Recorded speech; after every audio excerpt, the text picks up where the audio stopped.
Okay, so getting messages.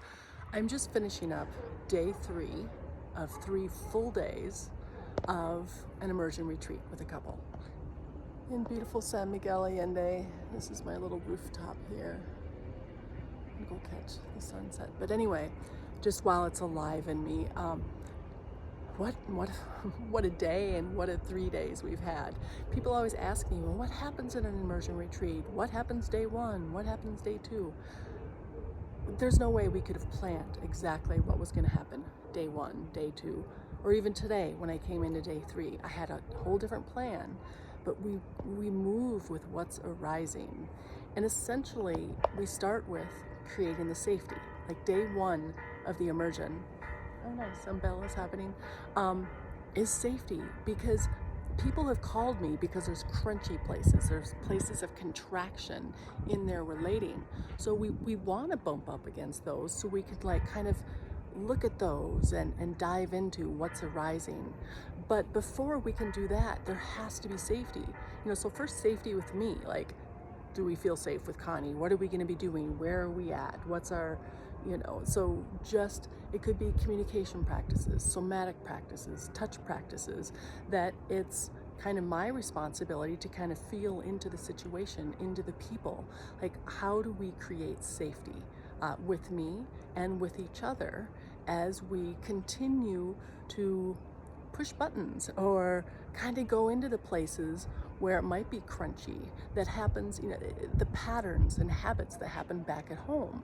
We kind of want them to happen while we're together. So it's not just like, woo, we're learning a lot of tips and techniques and it's all fun and games and we're having so much fun. Of course, there's some of that. We had lots of that. But we also had some pretty touchy moments. We're like, okay, here we are. This is that habit. This is that pattern that comes up. And it's like, wow, okay, how do we best be with this? That no one feels too much blame or shame or overwhelm, or if they do, let's look at that. So anyway, it was a powerful 3 days.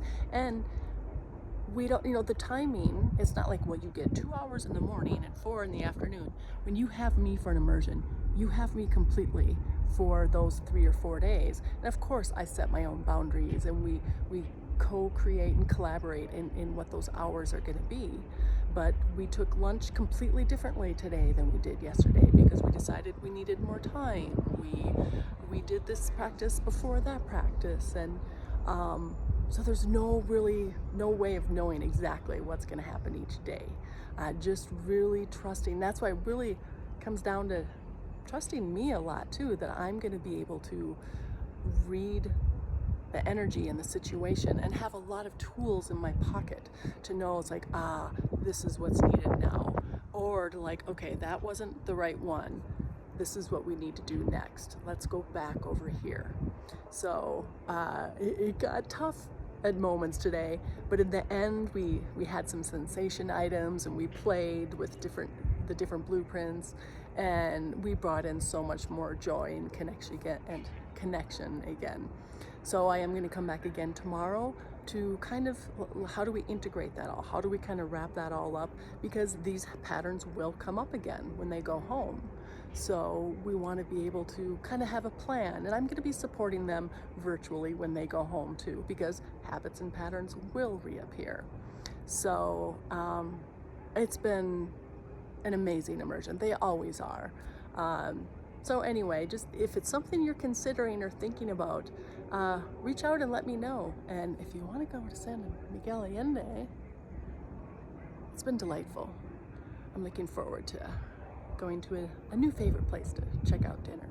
So anyway, that's all I got for now. It was just alive in me and I thought I'd share while I was really feeling it all. And I'm trying to be more visible and share more online. Even when the lighting's not great and I feel my hair is terrible, I'm just gonna be sharing more. So there you have it.